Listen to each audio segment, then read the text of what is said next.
नमस्कार, जय हिंद। आज की हमारी क्लास है importance of English language in our life. English भाषा हम लोग सीखते तो हैं, इतना मेहनत करते हैं सीखने के पीछे, समझने के पीछे, बोलने के पीछे, लिखने के पीछे, बट इसकी जरूरत ही क्या है? हमारी लाइफ तो चल रही है हिंदी पर।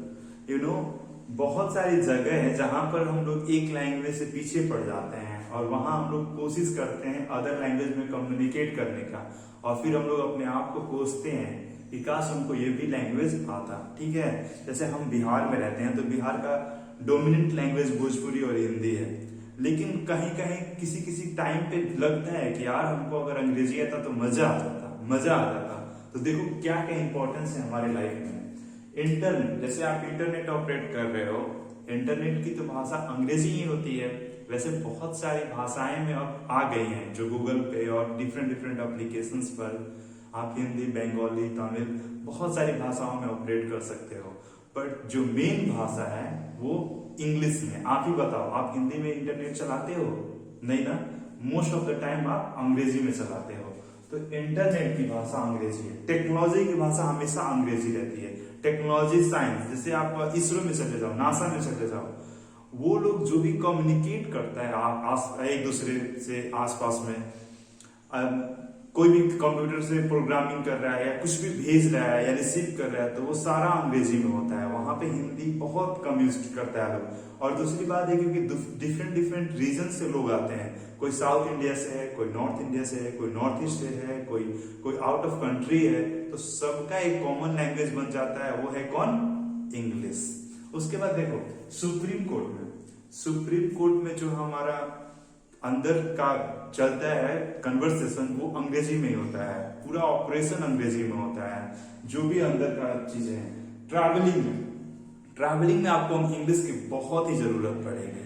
I can say with my experience, जैसे आप साउथ इंडिया जा रहे हो, आप नॉर्थ ईस्ट जा रहे हो, जहां पे हिंदी उतना कॉमन लैंग्वेज नहीं है, या फिर आउट ऑफ कंट्री जा रहे हो, सोचो, तो वहां पे आपको English is the basic language that you should know.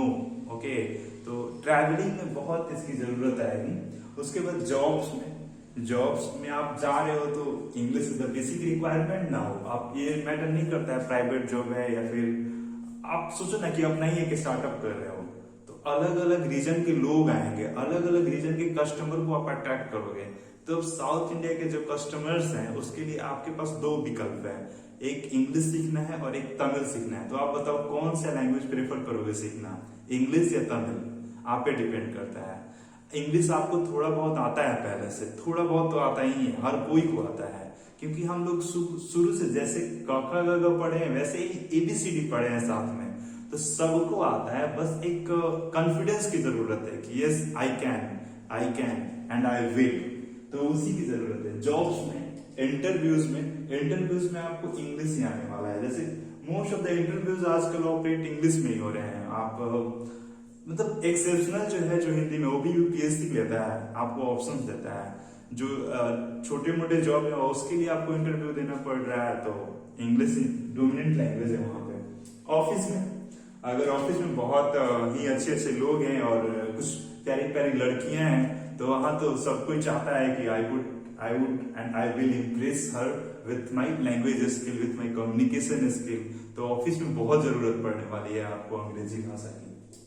ठीक है, उसके बाद देखो, ऑफ कोर्स बुक्स सारी भाषाएं में है, ये नहीं है कि सिर्फ इंग्लिश में, सिर्फ हिंदी में है, लेकिन जो साइड बुक्स हैं, जो राइटर्स लिख रहे हैं आजकल बुक, तो उसको लाइक ट्रांसलेट कर हिंदी में हम लोग पढ़ते हैं। जो US के राइटर्स हैं, UK के राइटर, इवन इंडिया के राइटर्स हैं, तो वो ट्रांसलेटेड बुक्स होता है। जैसे अमेजिंग सीक्रेट्स ऑफ लाइफ, सदगुरु की जो किताबें होती हैं, तो वो सारी अंग्रेजी में ही होती हैं। उसको हम लोग ट्रांसलेट करवाकर हिंदी में छपवाते हैं और फिर हम लोग पढ़ते हैं। तो क्यों ना हम लोग इंग्लिश में ही पढ़ें। जो साइड बुक्स होती हैं, जो कि हमारे सिलेबस के अलावा की बुक होती हैं, वो सारी इंग्लिश में ही होती हैं। ठीक है, उसके बाद इंटरनेशनल लैंग्वेज, ऑफ कोर्स ये है, कहीं भी आपका किसी भी कंट्री में चले जाओ, कोई भी भाषा वहां की हो, लेकिन इंग्लिश सबको वहां के थोड़े बहुत लोग तो जानते ही हैं। एग्जाम्स में आप देख रहे हो, बैंक हो गया, रेलवे हो, SSC हो गया, और भी डिफरेंट एग्जाम्स हो गया, तो उसमें इंग्लिश की जरूरत है।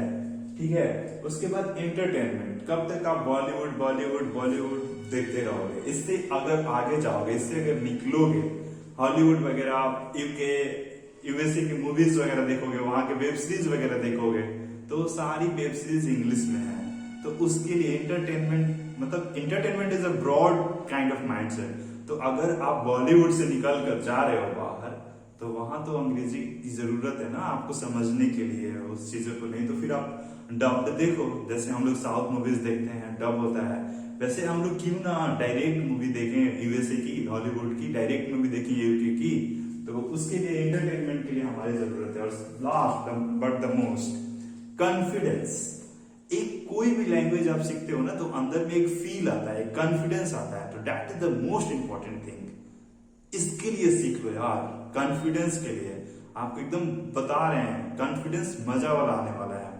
एकदम लगता है कि हाँ, I am, I will and I can do anything. Like आप बंगाली सीखो पहले, आप तमिल ही सीखो पहले, और उसके बाद देखो कि आपको कॉन्फिडेंस आता है या नहीं। जब आपको सिर्फ भोजपुरी बोलने आता था, और उसके बाद आप जब हिंदी सीखा, याद है आप पहली बार कब स्कूल में हिंदी में बात किए थे, तो उस समय आपको कॉन्फिडेंस आया था या नहीं? मुझे याद है, मैं जब 13 साल 14 साल का हो गया था, तब मैं हिंदी सीखा था प्रॉपरली। अभी भी उतना हम नहीं सीख पाए हैं, बिकॉज मैं भोजपुरी रीजन से हूँ, और भोजपुरी मेरे घर का मदर लैंग्वेज है, मदर टंग यही है। तो जब हम लोग अदर एक कोई भी लैंग्वेज सीखते हैं ना, तो वहां पे हमारे अंदर एक कॉन्फिडेंस आता है, जो कि बूस्टअप का काम करता है, ठीक है। और दूसरी बात हम लोग डिस्कस करते रहते हैं, जैसे कि माई English is not good. Listen,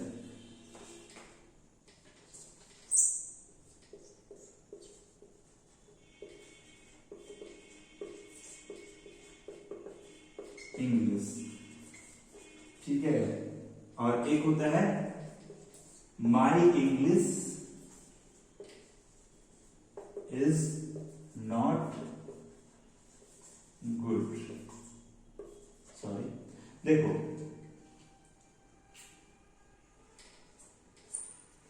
यहां पे सोचने का, सोच का फर्क पड़ता है। एक है आई am not good in English, पहली सेंटेंस है, और दूसरी सेंटेंस है माई इंग्लिश इज नॉट गुड। यहां पर हम लोग क्या करते हैं ना, कि सब हम लोग यही बोलते हैं, माई English is not good, my English is not proper. तो सब हम लोग यही बोलते हैं ना कि my English, not I but my English. English में हम लोग क्वेश्चंस करते हैं, इंग्लिश पे क्वेश्चंस करते हैं, इंग्लिश में प्रॉब्लम ढूंढते हैं कि हम में कोई गलती नहीं है, there is problem in my English, ठीक है। ऐसा हम लोग नहीं करेंगे। सोच को रिफ्लेक्ट करता है, किस तरह के हम लोग सोच अपने आप को देते हैं, इंटरटेन करते हैं, किस तरह के थॉट्स अपने आप को देते हैं। तो my English is not good, this is wrong.